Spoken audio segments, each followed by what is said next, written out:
শুরুতে জানিয়ে দেব ইসরায়েলের বিরুদ্ধে আইসিসিতে গণহত্যা মামলায় যুক্ত হচ্ছে তুরস্ক। জানিয়ে দেব দক্ষিণ চীন সাগরে চীনের সামরিক মহড়া উত্তেজনার নতুন মাত্রা। এদিকে সঠিক সময় ইসরায়েলকে কড়া জবাবের হুঁশিয়ারি দিচ্ছে হিজবুল্লাহর নেতা। অন্যদিকে ডেমোক্রেটিক দলের আনুষ্ঠানিক মনোনয়ন নিশ্চিত করলেন কমলা হ্যারিস। জানিয়ে দেব হামাস নেতা ইসমাইল হানিয়াকে হত্যার কথা আমেরিকাকে জানিয়েছিল ইসরায়েল। সর্বশেষ রয়েছে বাংলাদেশের সঙ্গে একাত্মতা প্রকাশ করেছে পাকিস্তান। এতক্ষণ শুনছিলেন গুরুত্বপূর্ণ সংবাদ শিরোনাম, এখন জানিয়ে দিব বিস্তারিত। ইসরায়েলের বিরুদ্ধে আইসিসিতে গণহত্যা মামলায় যুক্ত হচ্ছে তুরস্ক।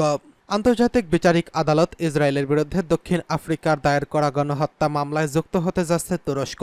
বুধবার 7 আগস্ট স্থানীয় সময় সন্ধ্যা 7:30টায় এই বিষয়ক একটি ঘোষণাপত্র জমা দেবে দেশটি।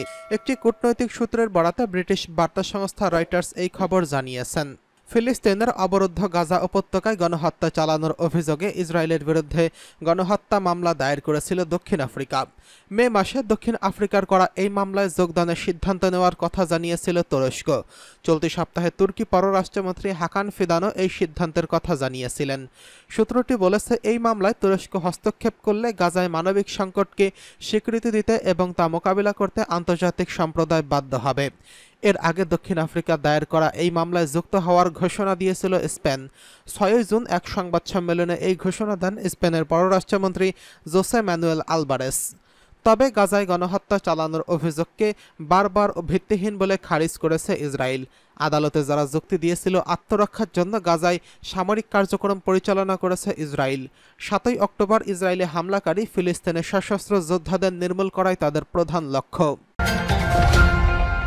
এদিকে দক্ষিণ চীন সাগরে চীনের সামরিক মহড়া উত্তেজনার নতুন মাত্রা। দক্ষিণ চীন সাগরে ফিলিপাইনের কাছে বিতর্কিত এলাকায় সামরিক মহড়া চালিয়েছে চীন।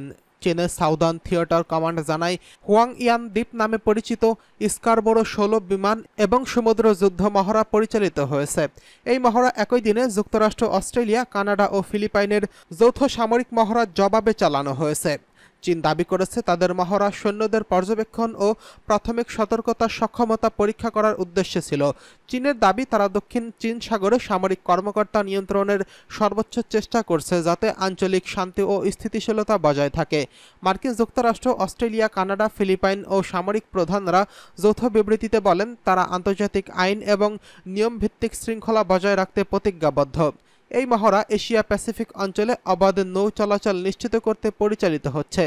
চীন ও ফিলিপাইনের মধ্যে সাম্প্রতিক মাসগুলোতে উত্তেজনা বেড়েছে, কারণ চীন দক্ষিণ চীন সাগরে প্রায় পুরো এলাকা জুড়ে দাবি করেছে, যদিও একটি আন্তর্জাতিক ট্রাইব্যুনাল এই দাবির কোনো আইনি ভিত্তি নেই বলে রায় দিয়েছে। 2012 সালে চীন কোস্টগার্ড জাহাজ ব্যবহার করে স্কারবোরো 16 নিয়ন্ত্রণ নেয়, যা দীর্ঘদিন ধরে ফিলিপিনো জেলেদের জন্য নিরাপদ আশ্রয়স্থল ছিল। এছাড়া ফিলিপাইনের একটি যুদ্ধ জাহাজ দ্বিতীয় থমাস শোলে আটকা পড়ার ঘটনাকে কেন্দ্র করে উত্তেজনা দেখা দিয়েছে। গত মাসে যুক্তরাষ্ট্র ফিলিপাইনের জন্য $500 মিলিয়ন অতিরিক্ত সামরিক সহায়তা ঘোষণা করে। চীন এর প্রতিক্রিয়ায় জানায়, বাইরের দেশগুলোকে নিয়ে উত্তেজনা বৃদ্ধি করা আঞ্চলিক স্থিতিশীলতা ও নিরাপত্তার জন্য হুমকি। দক্ষিণ চীন সাগরে চীন, ফিলিপাইন, ভিয়েতনাম, মালয়েশিয়া, ব্রুনাই, তাইওয়ানের মধ্যে বিভিন্ন সীমান্ত বিরোধ রয়েছে।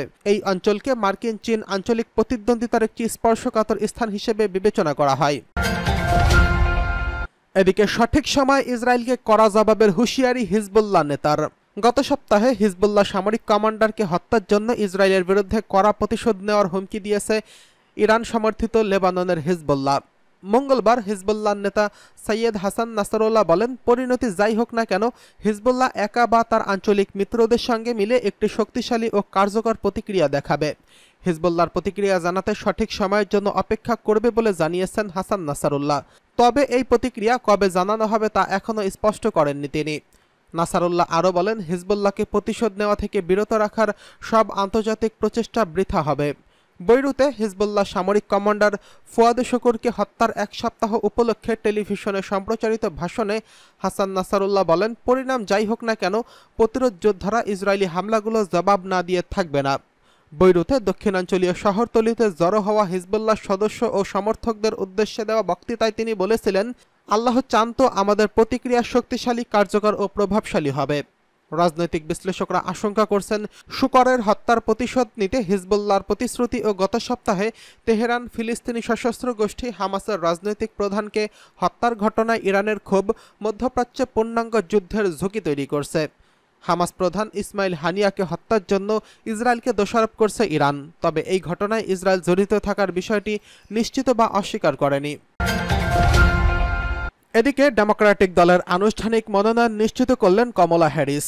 মার্কিন ভাইস প্রেসিডেন্ট কমলা হ্যারিস আনুষ্ঠানিকভাবে ডেমোক্রেটিক দল থেকে প্রেসিডেন্ট পদে নির্বাচিত করার জন্য মনোনয়ন নিশ্চিত করেছেন। সোমবার শেষ হওয়া অনলাইন রোল কলে ডেমোক্রেটিক পার্টির ৯৯% প্রতিনিধির সমর্থন পান তিনি। এর মাধ্যমে নভেম্বরের নির্বাচনে সংখ্যাগরিষ্ঠ দলের টিকিট নেতৃত্ব দেওয়ার প্রথম কৃষ্ণাঙ্গ ও ভারতীয় বংশোদ্ভূত মার্কিন নারী হিসেবে তিনি প্রেসিডেন্ট নির্বাচনে প্রার্থী হচ্ছেন।